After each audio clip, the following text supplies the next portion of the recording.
Hello, everybody. Welcome to the Saturday morning D&D show. My name is Jordan with a silent PH in the middle, and I am joined, not always, but on a very special day, we have LB Hackamup back, guest co-hosting again.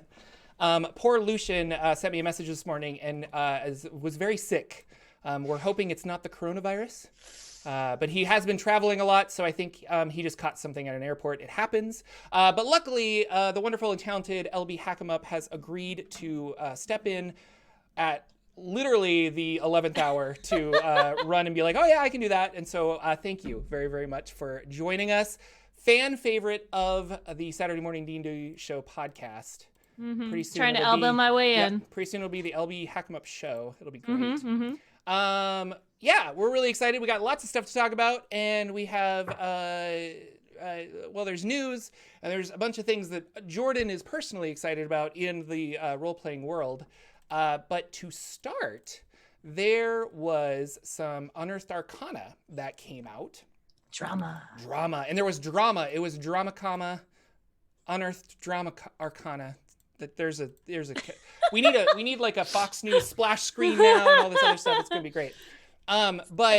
So yeah, they released, and I'm gonna pull it up here so that I know what I'm talking about. Mm-hmm. But they released some Unearthed Arcana. Well, okay, so they didn't release is what happened. Mm-hmm. It got leaked somehow. So I think what happened is somebody guessed the naming consistency that they did, and so they were like trying for this, and then it popped up, and so they brought it out. There's some discussion about that. Some people think that Wizards of the Coast was nervous about this, and they let it go early so that they could then pull it back, and if there was like a blow up about it. We have the Bard College of Creation, which is all about music as creation and kind of conjuring things into being using sound and stuff, which is very... have you read the Silmarillion, LB? I have. Oh, yes. I was just thinking that. Yes, so it's very much like the gods singing their song to create the world and things like that. I've never enjoyed that mythology except in the Silmarillion, where I thought it was done really like, okay, yeah, but like this whole like, I don't know, I'm going to sing and all of a sudden a bird will conjure and do stuff. I don't know, but... I mean, I think they did a pretty good job in Futurama with the harpsichord thing that he played. I like that. Okay, I think that works. It was the holophone or something. Oh, the holophone. You're right. Yeah. Harpsichord is I was different. like, harpsichord.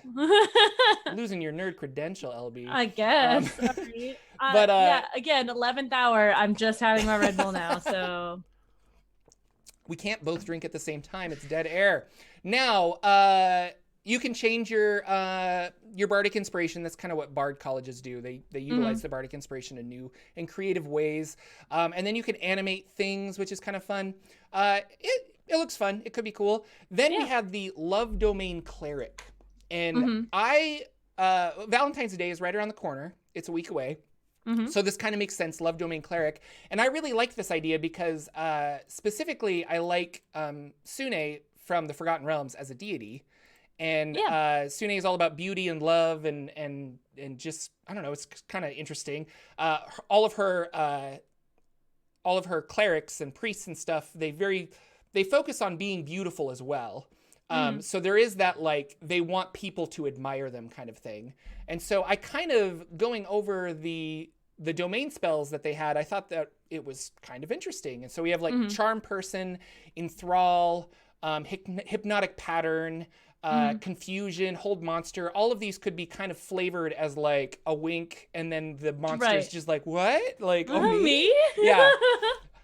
But a lot of people came out and said that, is that love? Like, like, love is not infatuation, and love is not manipulating someone. Love is not controlling someone. So, I don't know, thoughts. What did you think?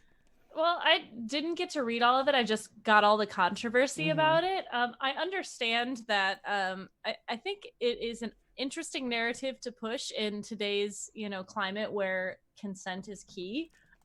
So I think, there's a lot of different ways you could go with a love domain. If you're gonna go that way, I don't think it should be a good domain. I think it should be more of the evil side of love, like Poison Ivy type, I'm going to manipulate people with using love and using passion and all that to be this love domain, but I don't know how you would go about it in a, I mean, besides like, because charm person makes sense in the sense, like, you know, I'm charming and I'm beautiful and you love me, but also like that's tricking someone into feeling that way. It's not like you are inspiring or you do performance and they do it that way. Sorry, I have kittens around me that apparently are getting into mischief. So I think it'd be difficult to do a love domain with the spells that we have. Yeah. They could have easily just called it something else. And I was workshopping in my brain. I'm like, I don't know, passion domain or infatuation or I don't know, like none of those have a good, like love domain just sounds cool. And you're like, oh yeah, like that's really cool. But no, I agree. It was kind of, it's interesting. I like the class. I like the idea of it, but you're right. Yeah. Maybe they just shouldn't call it love domain. Yeah. Regardless, they took it away. So yeah. Yeah, I think like, infatuation would be a good name for it, or again, changing it, like flipping it on its head, where it's not like love in the good way, but love in like the bad way. Yeah, the lust domain the evil, or something like that. Yeah, exactly.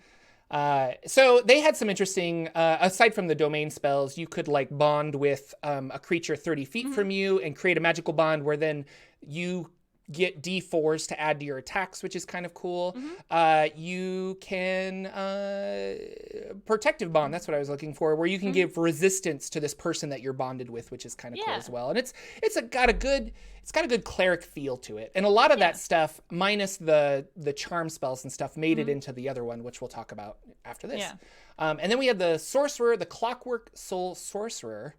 And I know nothing about this. Tell me about this. Yeah. So do you know the planes of existence in the Dungeons & Dragons mythology? There is the lawful neutral plane of Mechanus or Mechanus. I always say Mechanus.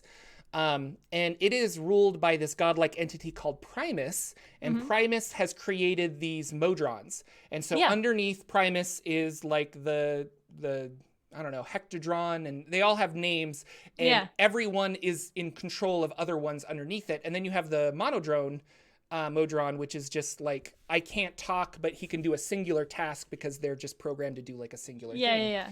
So this the pyramid scheme. It is very much a pyramid scheme.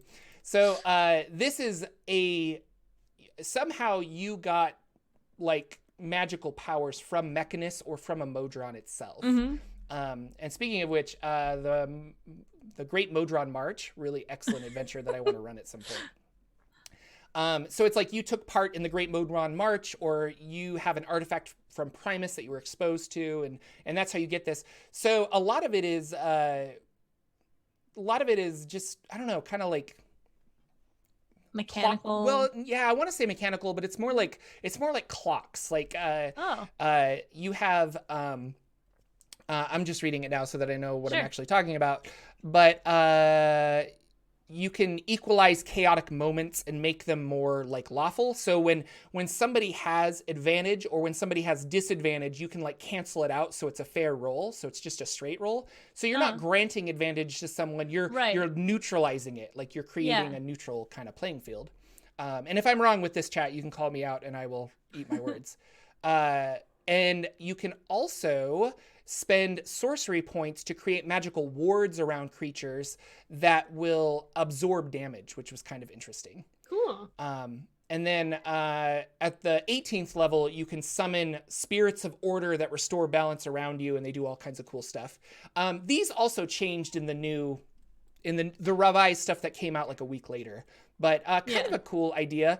In the revised one, and I say revised, but like in the new Clockwork Soul Sorcerer, they've started giving clockwork, what is the word? They started giving bards spells at specific levels that don't count against the spells that they can learn naturally, which is what clerics have. So when you pick a domain, you'll always have like, we'll go back to the love domain, like charm person or something. Like, you'll always have that prepared. And our friend Ted from Nerd Immersion really likes this idea, and he wants them to retro fix the earlier like wild magic sorcerer and stuff by giving them extra spells, because it just kind of makes sense. But you get like alarm and find traps, heat metal, counterspell, animate objects, wall of force, kind of things like that. Yeah. But a lot of it. Go ahead. Oh, I was just gonna ask you if you there was a homebrew. I think it's a homebrew. That's not an official thing, but there was a class called Chronomancer. Yeah.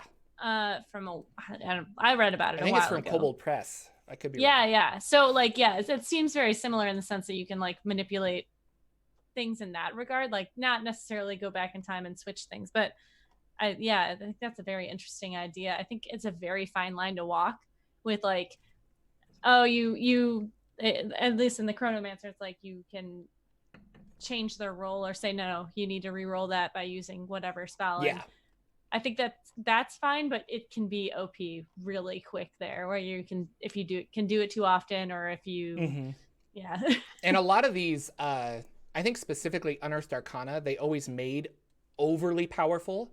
Yeah. Because and this is my opinion, as a designer, I feel like it's easier to pull the reins back rather than to push it forward. So you want to see like, oh, this is really working well. We just need to make it a D4 rather than a D8 or something. Yeah. Yeah. So. Most games do that, like video games and stuff. Like anytime Overwatch brings out a new character, it's super OP, so everyone plays it, and then they nerf it. Yeah. Yeah, nerfs. But I don't know. Sorcerer is a weird one for me. Like, I don't like the wild magic sorcerer. I like the idea of it, but I don't like how it plays out. Like being exposed to magical energies and somehow you gain magic from that. Yeah. And the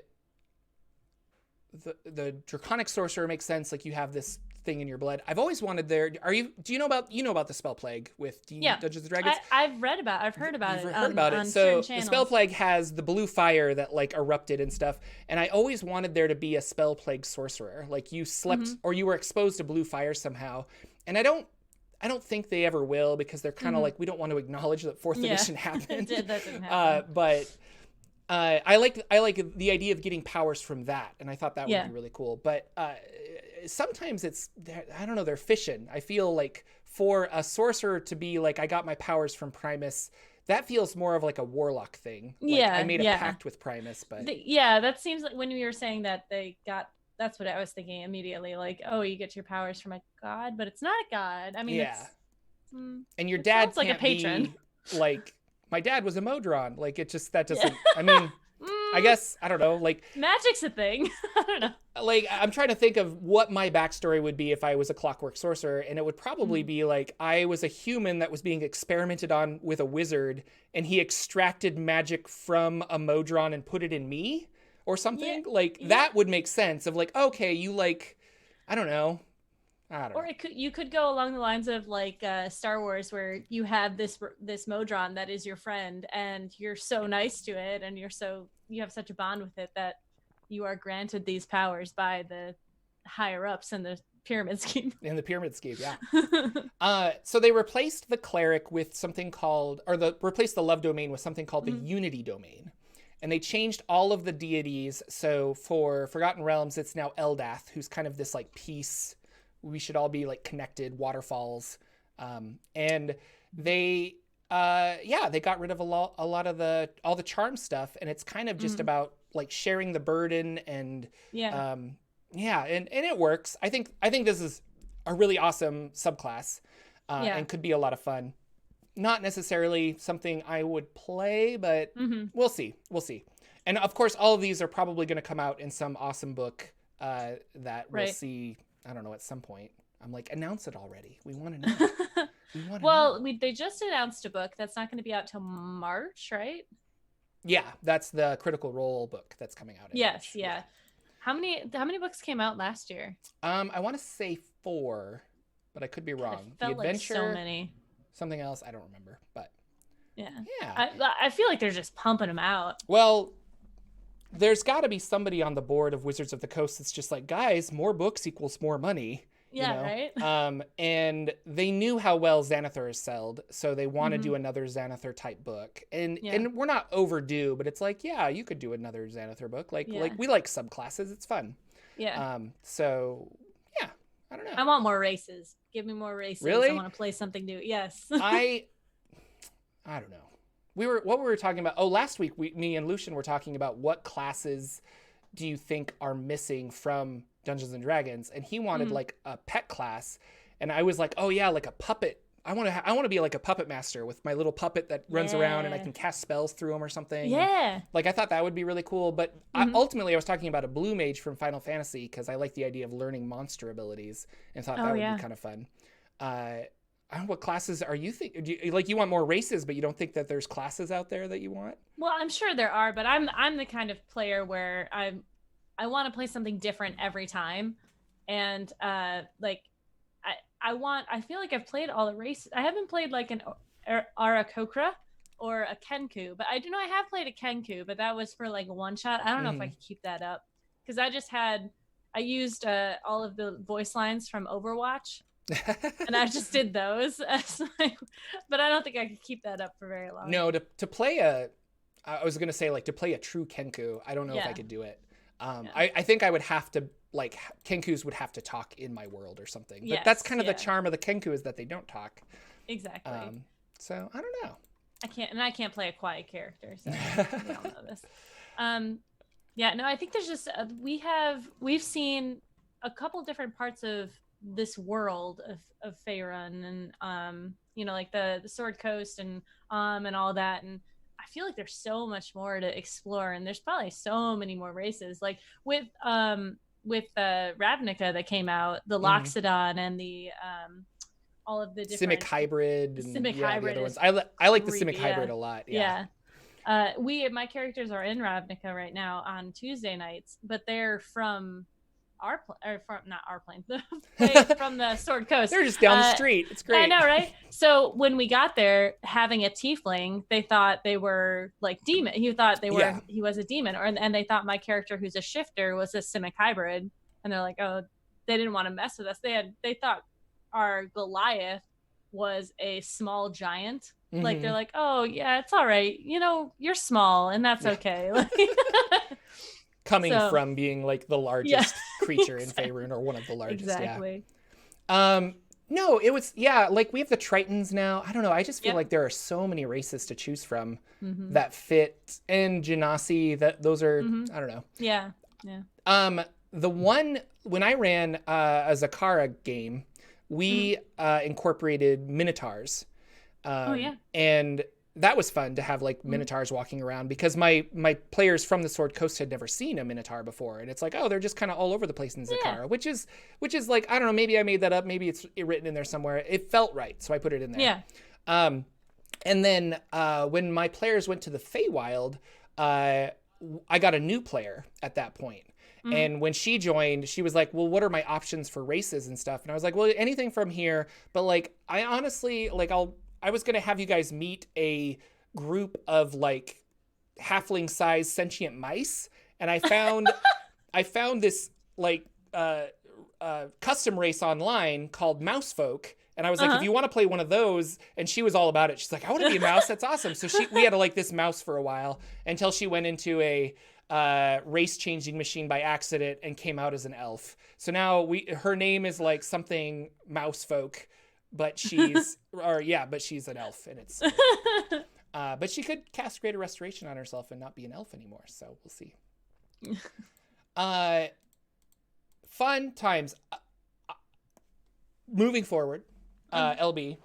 Yeah. There's this game that I really enjoy called Invisible Sun that I have not yet played. I know. And I talk about it a lot. You do. And I've been reading it a lot. I've got the City of Shadows book or something, Silent Streets of Satyrine. And I've been reading that, and it's been just like a super fun inspiration. Like I'm NPCs, and I'm grabbing all this stuff, and I'm like, oh, I want that guy, I want this. And so, sometimes you don't have to like, well, I bought this game and I'm not going to play it for a while. Something else. I do have plans on playing it, but it's been a while. But they're coming out with a new supplement that I'm really excited for. So in the world of Invisible Sun, there is the Path of the Suns. And there are 9 suns, and you go down through the path of them in a specific order. And then there's the reverse of that, and they call that the Nightside path, where you go the opposite direction. Monte Cook Games has announced that they're coming out with a supplement called the Nightside, and it's all about being like sinister, evil characters, I think, or utilizing that dark like path that and there's new magic and there's new cards and there's all this stuff, and every time they drop a new book there's just like a little bit more lore that comes out with the Invisible Sun. And I don't know, there's a free preview on it, and I'm in a couple Invisible Sun Discord groups, and everyone's like trying to find secrets and stuff and analyzing the text, and it's just really cool. So no, I agree. I think that I love reading like old D&D books that I know I'll never play, or like my friend picked up a 007 role-playing book, and like seeing how they do that sort of thing. And I know I'm never gonna play it, but getting that information and reading that lore, I'm super into that. And I know this setting, and like when we were at Gen Con, the books and everything involved with it, so beautiful. Oh, so that's well right. done. Yeah, because we were together and we went to the Monte Cook area, and then I was like, and it was one of the main Monte Cook people. I can't remember his name, but they had somebody just trying to talk to us, but she was also trying to do a sale. And so he walked up and he's like, I'll take care of this. And he just like pitched the whole thing to us. And it was, that was the beginning of the end. I'm like, I have to get this. Yeah. And then Monte Cook's website had a sale where if you bought the black cube of Invisible Sun, you got the PDFs with it for free. Yeah. And so I'm like, that was the deal breaker, because I like having PDFs just in case something happens. I don't know. Or like I can sit at work and like work on a game or something. So I really like PDFs. And plus it came with all the cool, I love when they come with random stuff like maps. You got your map behind you, like Descent into Avernus has the oh yeah, dude, I'm all about that stuff. But yeah, no, that is interesting. I've only been in one evil campaign, and I feel like it's so hit or miss about whether it's going to be good or not. Because I mean, being evil, you can be evil and work together, or you can just be like the Joker and make things really messy all the time. So have you done an evil campaign that's worked out? No. And I specifically, when I craft a lot of my groups, I'm like, you guys can come from different areas and things like that. And if you want to be like chaotic evil, that's fine. But you have to want to achieve something together, because it is not the DM's job. It's not Jordan's job to be like, well, I need you over here and I need you over here. And it did blow up in my face during my Ghosts of Saltmarsh game, where one of my players was like, well, and he used that excuse of like, well, it's what my character would do. Yeah. And kind of like, I don't know, really drove into the ground the fact, rest in peace, Saltmarsh, I'm sorry. Really drove it into the ground that they were unable to do this section of Saltmarsh because they had made enemies so quickly. Yeah. And I was nice enough to be like, they kind of kick you out. Whereas in hindsight, those characters probably would have just been like, we outnumber you, we're going to like kill you and take your stuff, you know? Yeah. But Jordan being like, I don't want the game, and then the game eventually did fizzle out. So I haven't seen it did not fizzle out. No, it ended with a crash. Yeah. Evil campaigns spook me because I'm not sure how to run them correctly. And you have to have players that you trust and know what they're going to go in that direction. So it's kind of odd to me that we even have evil campaign. That's like a popular, no, I guess it's not popular, but like that's an option. And Wizards in the past has released books like the Book of Vile Darkness and things like that for if you want to be a lich or if you want to be a vampire or something like that. Nothing for 5th edition yet, but I don't know. Yeah, I think, I think there's a way to do it. And I think you can do it. I think that the main goals of the higher overarching story needs to be either there's someone more evil than you who is attempting to do something, or like the gods are messing with something, so you have to like help that, otherwise you can't do what your goal is, or the goal of the campaign is take over the world. Like, so you can do small things. Like my character Ghost, she runs a gang. Like she's chaotic neutral, but because she's out for, I want more power for myself. And I don't really care how I get there, but she's smart about it. But she's not, I want to run this city so I can drive it into the ground sort of thing. So, but I think that if the characters are willing to work together and not, I mean, butting heads is fine. It's like the Sinister Six or like the Suicide Rogues. Squad or something. Yeah, exactly. Yeah. So like, yeah, Suicide Squad is a great example of like how you can get evil characters to do like if they have a collar or if they have something where they have to do it, but the actual main goal of the story is for them to get out of that situation so they can do something else. I think it'd be interesting. I think it'd be a challenge. It would, yeah. And a good challenge. I think you could do some interesting stuff with that. So yeah, I don't know. Maybe I'll have to give it a shot one day. I have so many games I want to play and run though that it's like I could do like maybe a 3-shot of an evil campaign, but like, are you really getting into it at that point? Yeah, I don't know. Yeah, I think having like a 10 episode sort of short shows are nice. They have a lot, like on Pro Restarter and in Kind of Roleplay, they do seasons where it's just a couple months and you have this is your story and you have to get through it in that time. I think those are nice because it gives you enough time to get into it. But like, also, I don't have every Sunday night, taken up for the next however long it's going to be. Yeah, and I feel the same way. Like the shows that I were on, which is Saver Dice, that was Cody was running, was kind of similar, where it's like, no, we want to just do like, I don't know, we're going to do a season of this, and I was like, well, that's really fun. And then and Lucian has talked about this too, where it's like you get excited about new characters you want to play. Yeah. Which is funny that my group that I've been running for like, I don't know, 5 years now, off and on, they are very much like, well, these are our characters. And so I'm always like, do you guys want to try this? And they're like, but we like our characters. And so we've been playing the same characters for a long time. And I'm like, okay. And I just keep throwing them into new places and it's fun. So, gosh, we got Oscars, we've got the Super Bowl happened. We got all this other stuff. I haven't played that poor Shadowfell game in like a month, it feels like. And I'm like, oh yeah, I have so many cool things planned. It's so weird that we had a show last Saturday or Super Bowl Sunday. We had a show last Sunday, and I messaged the group the week before, and I was like, "Hey, just so you guys know, it's Super Bowl. Yeah, I don't care. I'm not doing anything, but just so you guys know." And everyone's like, "Oh yeah, that's a thing, isn't it?" No, and my players are just like, oh, I assumed we weren't playing because it's the Super Bowl. And I'm like, all right. And then, are you nerds or are you not nerds? Exactly. I'm like, what are you doing? One of them runs like a baseball podcast. They're all about sports. I am not all about sports, but they like it a lot. And so, yeah, I'm gonna hang out with my baby and watch a movie, I guess. Yeah, I guess. So Lord of the Rings or something. Yeah. Puppy Bowl. Puppy Bowl. Oh, Puppy Bowl.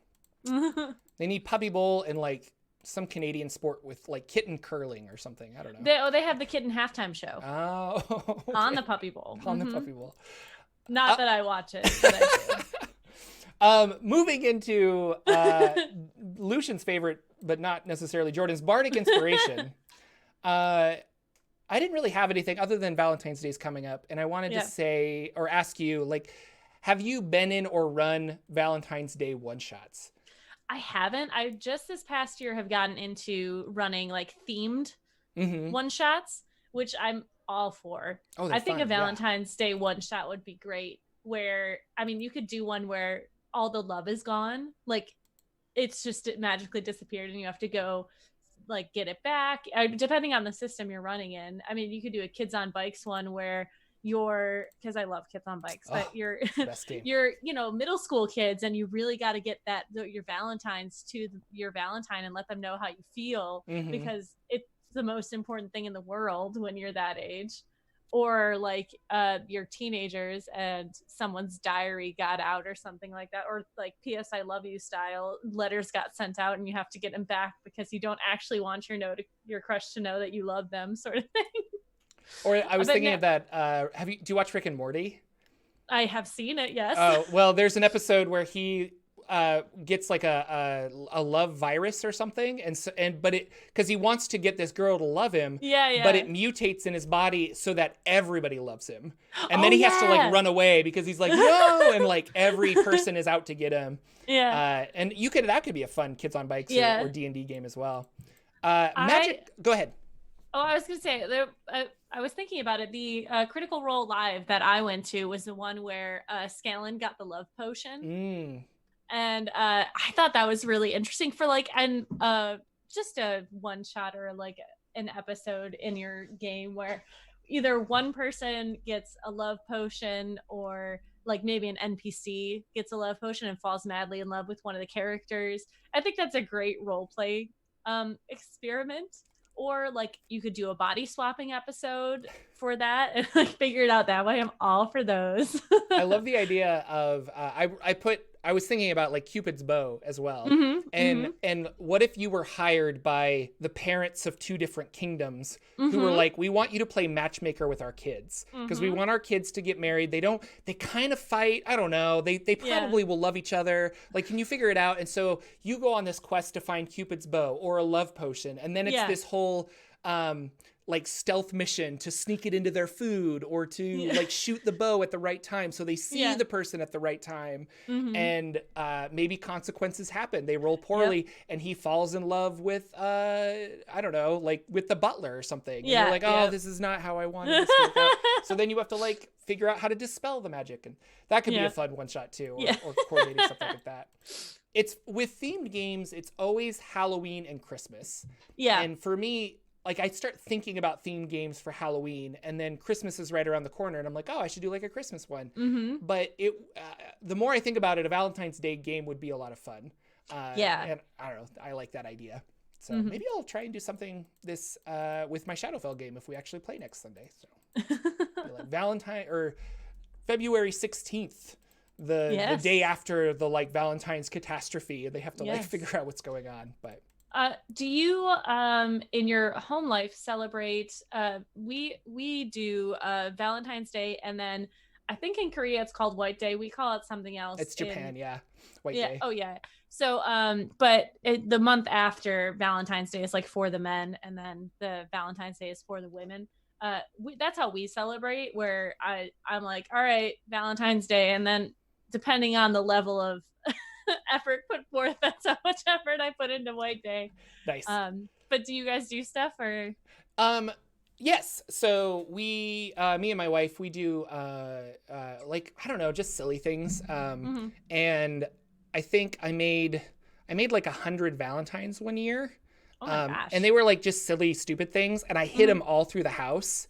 So it was about 2 months that it took her to find all of them. And there would be like, she'd just be sitting there and she's like, what about under the couch, you ass? And like find another Valentine like hidden in weird places. This year with the baby, I'm not sure. I mean, we have gifts and stuff, but we don't do the White Day, Valentine's Day. And if I'm remembering correctly, I always hated White Day because I think on Valentine's Day, it's the girl gives a Valentine to the boy.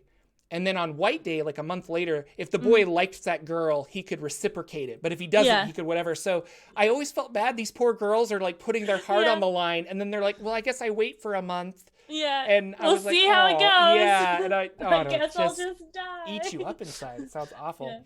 But no, Valentine's Day is fun. It's cute. I don't know. So we have a local event this year that is brews and anyways, it's at our local pub, and they bring the SPCA will bring puppies or dogs, and then you get kisses. So you get kisses from the dogs, and like 10% or 25% of all the proceeds go to the SPCA. So it's like pooches and kisses. Pooches and smooches. That's the best. Pooches and smooches. That sounds right. They need to, if that's not the name, they need to do that immediately.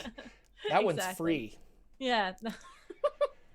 So that's what we're doing this year. I'm super excited. That is awesome. Good for you. So we also talk about games that we play on this show.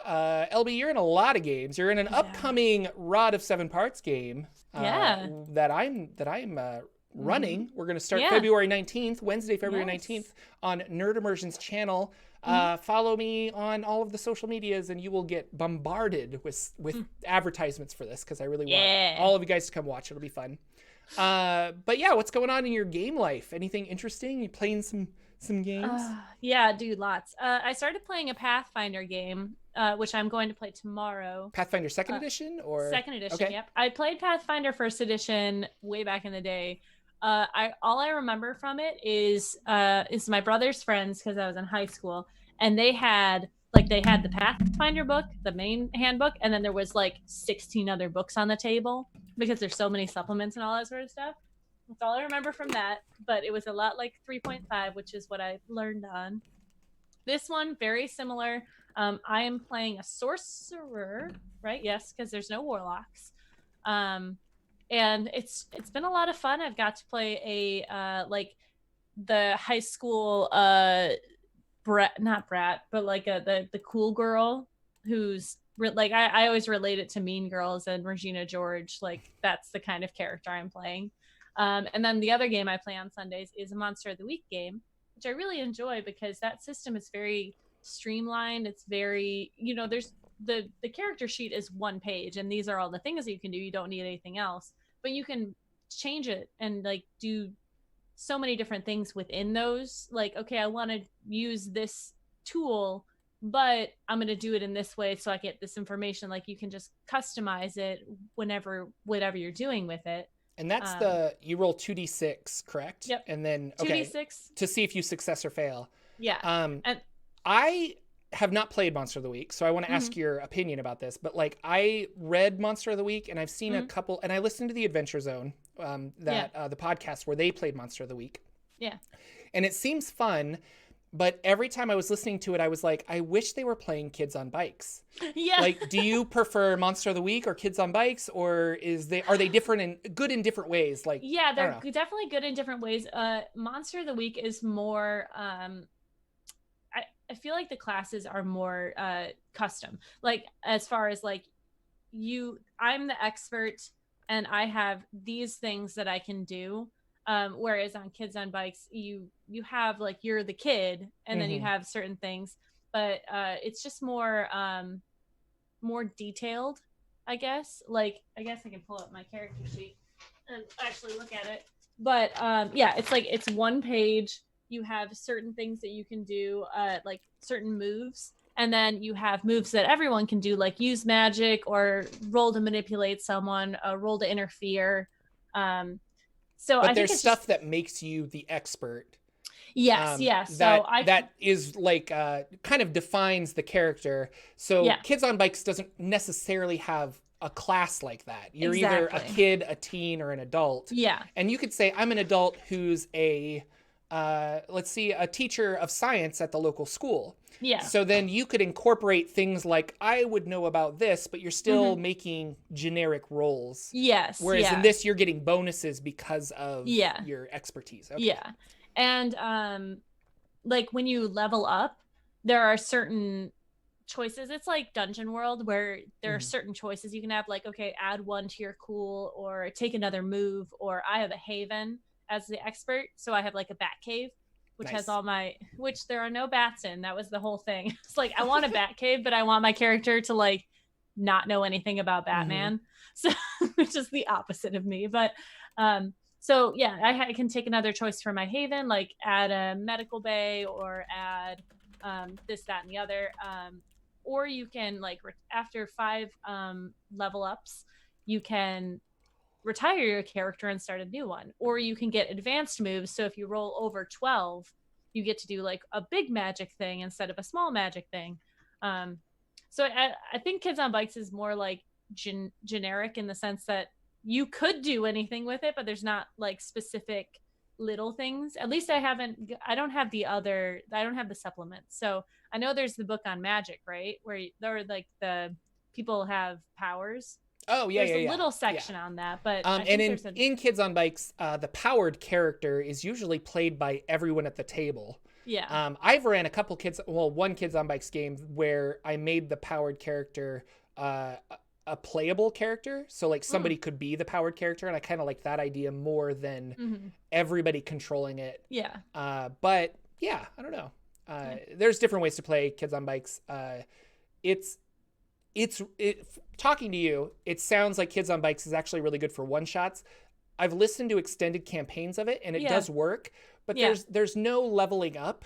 So the growth has to happen within the character as opposed to the physical, like this, you can have an emotional growth of the character that translates into, now I'm really good with a shotgun or something. Yeah. And you don't have that necessarily because the mechanics are just not there in Kids on Bikes. But yeah, I think I like Kids on Bikes for one shots and for something that's a little simpler, like in the terms of like there's not a bunch of magic bullshit going on. Yeah. It's just like, we're kids, we have our bikes, there's a problem, we're solving it. Like, there's a black hole over there, we gotta go. Yeah, so exactly. And like, Monster of the Week is, a 2 or 3 episodes of figuring out what the creature is, how you can fight it, how to kill it, where is it, that sort of thing.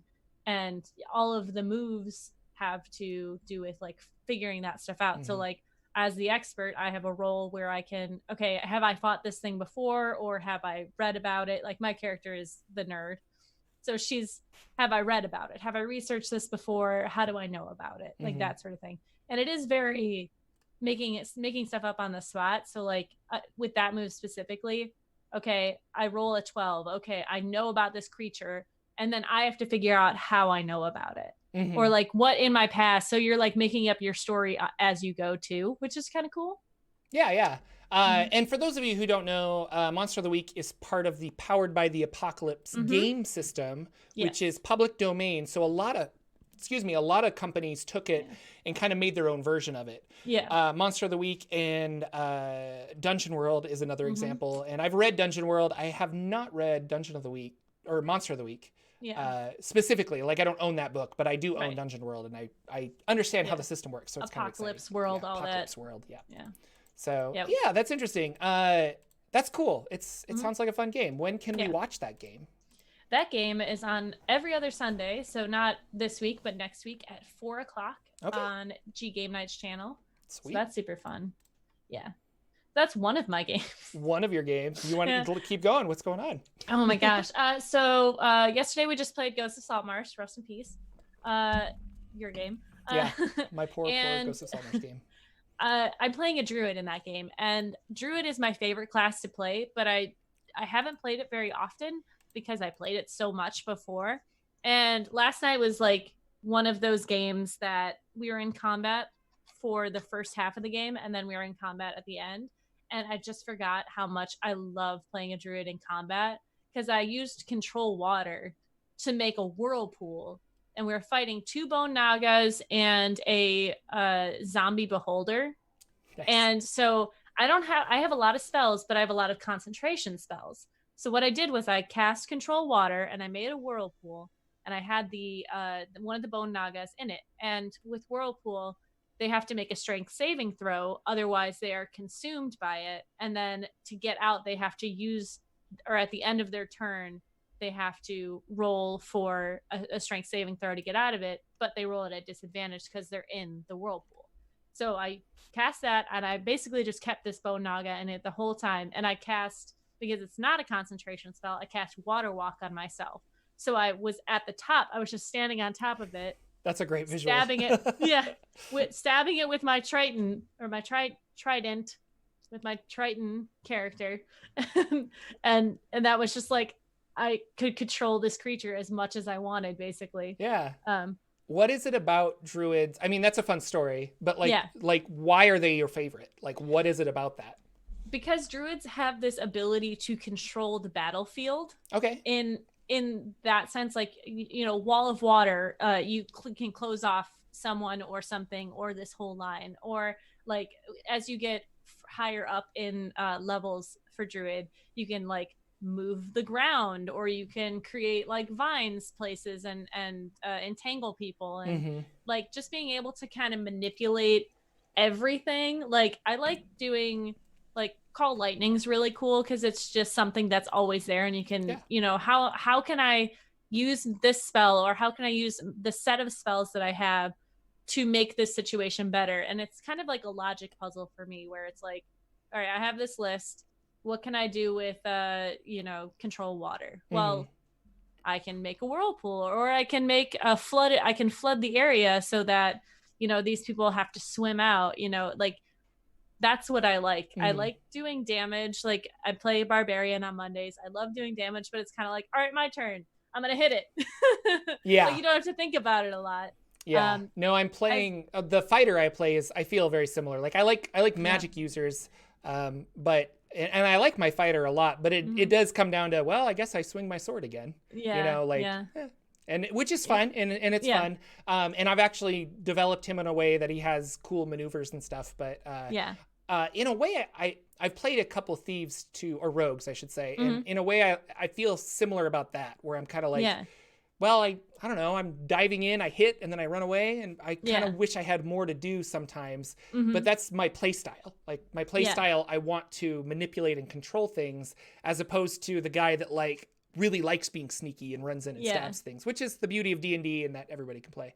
I was going to say, the next time you cast Call Lightning, hey, lightning? Yeah, hi. I need you, right over there? Thank you. The harpies, right. Please. Thank you. Bye, lightning. Okay, love. Exactly. Get it? Because it's Call Light. It's like a phone call. I got it. Oh my god. That's so funny. But speaking of rogues, for our game. Yes. You are playing in my Rod of 7 Parts game, which is a Greyhawk adventure I'm adapting into the Forgotten Realms. And you are playing a level 5 rogue, correct? Mastermind. Tell us about your rogue. Well, I'm excited to play a rogue because I haven't played one in a long time, like since high school for me. So that's like forever ago. Oh my gosh, like 4 years ago. At least 10. But I'm playing a mastermind, which I haven't before, and that allows you to use your bonus action to use help. So I'm gonna use that as kind of what was it in 4th edition, like a battle mat? No, the person who like calls out like, "Hey, hit this guy."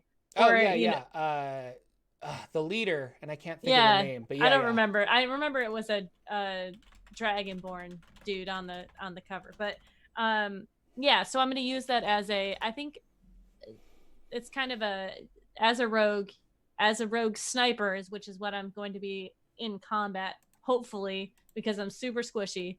I'm going to be the one that's like calling out shots, or you can use your bonus action to hide. I think maneuvering, like as a sniper in general in games, and this is just in a general sense, you want to shoot and move because they know where you're coming from then. But I think that's how I'm going to treat it, as the person who's on the rooftop calling shots and using the help action as a bonus action, I think will help with that. Because I could have gone assassin rogue. Yeah. And then, later gone into the ranger. What is it?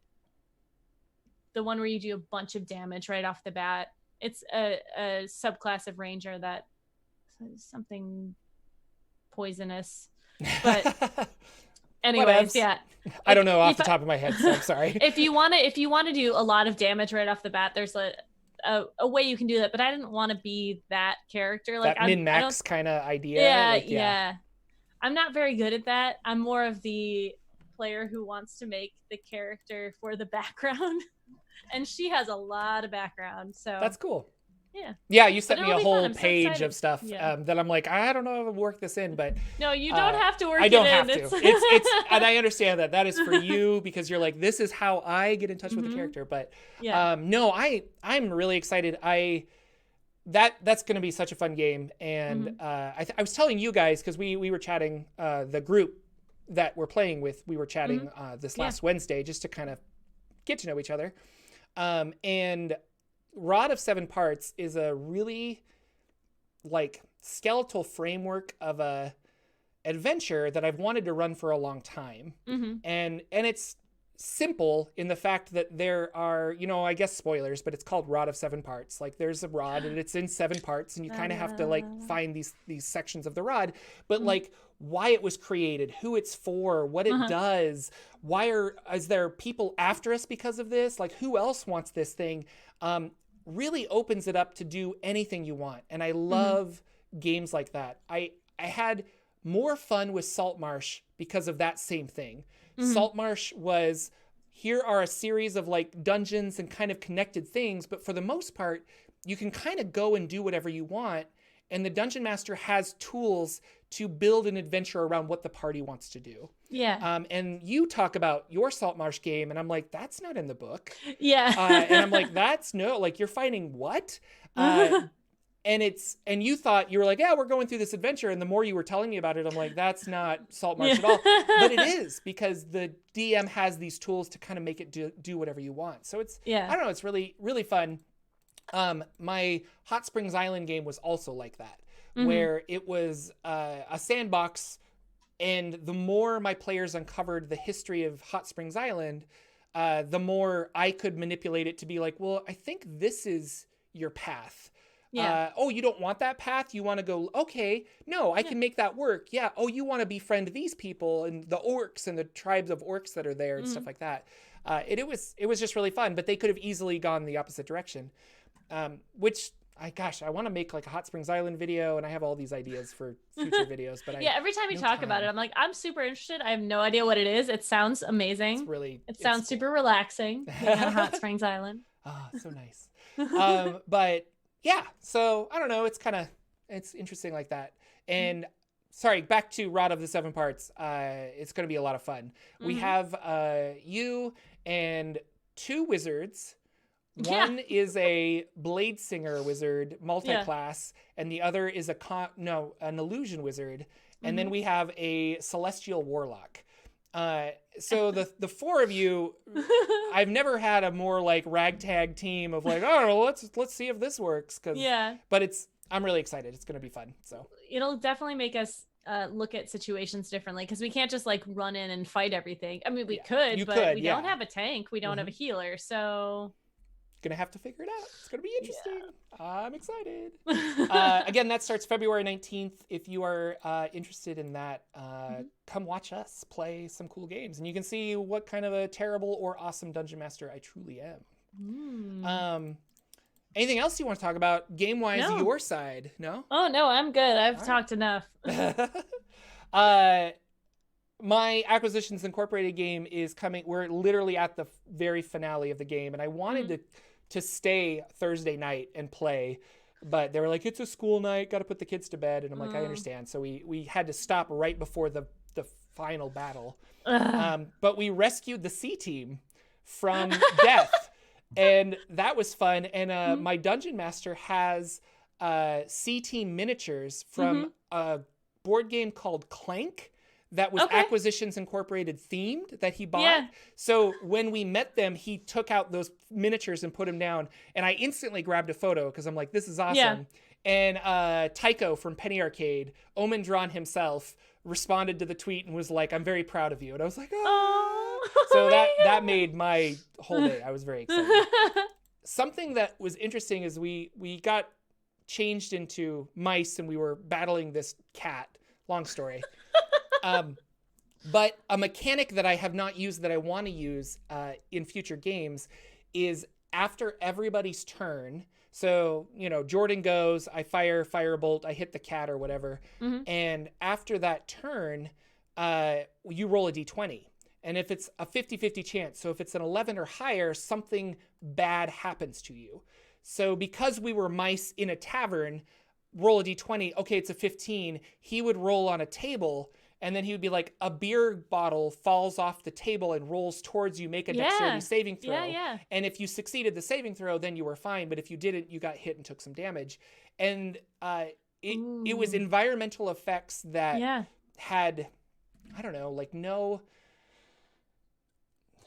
what's the word I'm looking for? Like just, I wanted to say random, but like you couldn't avoid them, I guess. Right. Yeah. Because it was like, oh, let's roll randomly. And I feel like you could write an easy 8 of those and then roll a d8 to see which one happens. Like, let's say you're sailing in a boat and it's like, okay, this happens. They're like, oh, your boat sprung a leak. Like, how are you going to take care of that? And it's because you rolled a 15 instead of rolling this. And I was like, oh, that's kind of interesting. So that's something I want to incorporate in the future is these random environmental effects that augment the fight that you're in. And keep a player on their toes, I guess, or they not really like, I need to avoid this or something, but like, I don't know. So I think that's a great idea. When I ran a pirate campaign, I had a list of like encounters, but not combat encounters. So like, one would be like, the boat sprung a leak, or they come across an island. Okay, well, are we going to explore the island? What are you going to do? Like those sort of things. I love that because you get tired of combat after a while, especially as a DM. I think so. Like ways to make it a little more interesting. And I've done things where, I don't know, this just harkens back to Indoor Adventurers game when I was guesting on there as my drow, Cleric. And yes, the potato guy. The potato guy. And we had like lava and things like that. And I've done games where there's been lava and then on initiative count 20, an environmental effect happens, like lava will sweep through the room. Everybody make a save for that. But this was more interesting to me because it was so personalized. And it was, I don't know, I'm trying to think of like caves or something. You could have like rocks falling and things like that, and you're rolling. So something I want to incorporate in my games in the future. The floor's wet, you slip. Exactly. Ice. I've done that kind of thing too. I bought a book. Where is it? I talked about this book last week, but I've been reading it. Yes. Magical Industrial Revolution. And this is a pre-apocalyptic setting guide. So the idea is that the magic in your world is going to eventually cause an apocalypse to happen because we're going to get so good at manipulating this magic and stuff that you're going to have Atlantis and it's all going to explode. So this is right before that explosion, which I don't know how much you know about Eberron, but that's kind of the idea of Eberron too, is that they're manipulating magic and they're having this war. My nose itches. And that causes this, the day of mourning, which is this whole chunk of the earth just becomes this uninhabitable magical catastrophe. And you always play, well, not always, but the majority of Eberron games are 2 years after that happened. And you're always kind of like trying to figure out what's going on or something. I was really excited about this book to do it in the reverse, like to maybe, how do we stop this from happening, or how do we survive it? And I just watched Terminator 3 last night, and it's kind of the same thing, like Skynet's taken over. Like, what do you do to like take over this stuff? How do you stop the apocalypse? How do you stop the apocalypse? Really interesting book so far. And it's got a lot of like fun tables and magic items. There's a D100 minor magic items and potions and all kinds of things. Something that is in Eberron's Rising from the Last War and is also in this book is prosthetics. And I like the idea of like, if you lose your arm, how can we, I mean, in Forgotten Realms, there is magic that could like regrow an arm. But what if it was like magically seared off and that spell didn't work, but we were able to create some kind of interesting thing? I don't know. So. We have some problems with that in our guild. Yeah. Caleb has a fake leg and Corey only has one arm. Yes. So is this a new system, or is this an expansion on as far as like the D&D or Eberron? It is no, it is just it's a system neutral book for RPGs. Okay. It's just a setting. No, not even a setting. Like it's just rules for how would you create I don't know, what's the word? Maybe setting is the right word, because there is a city in here, the city of Endon.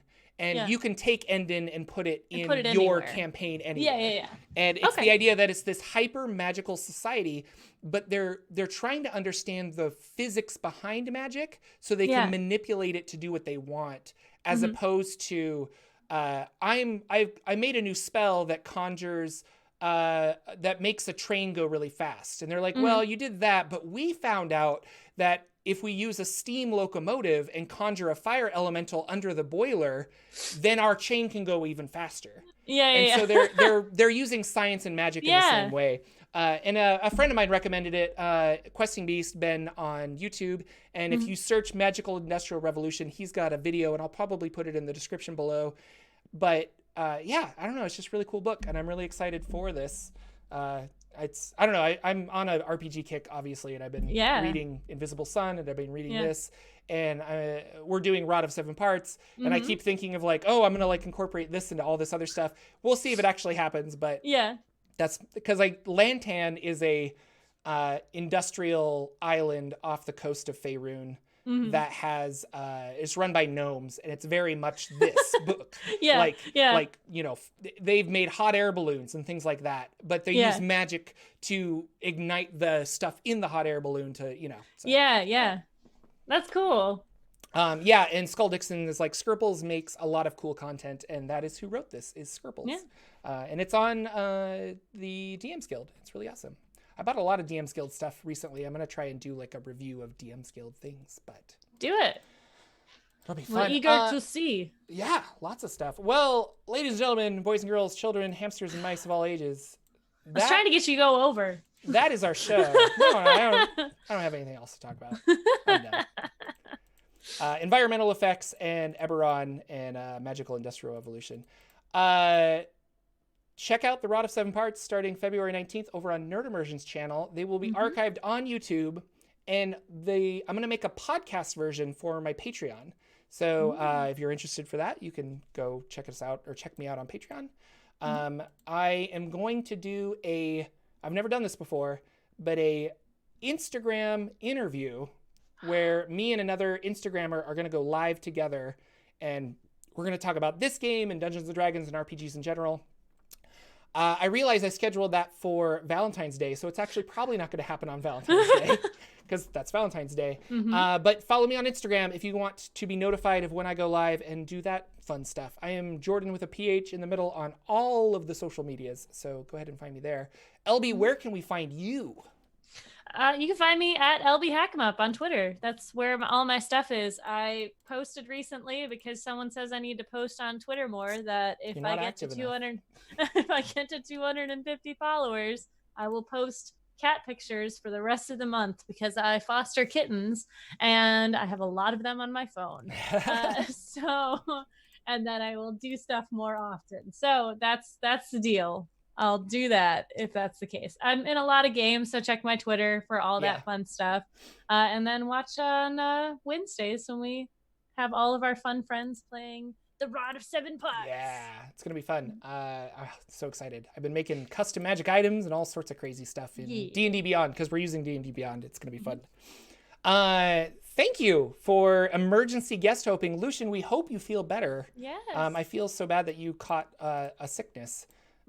And it makes me happy for the distance between us that I will not catch that sickness because you're very far away. Thank you again. Please like, follow, subscribe, share this podcast with your friend. Rate us on iTunes if you wouldn't mind, or whatever podcast thing that you that you listen to. Stitcher, I think that's a thing. It helps the channel grow. It's awesome, and you get an emotional or an invisible long distance hug from me. You can't feel it, but it's there. So thank you. I will see you guys next week with another episode of the Saturday Morning D&D Show, in which we will talk more about the Dungeons and Dragons and things therein. Goodbye, everybody. Bye. Take care. Woo.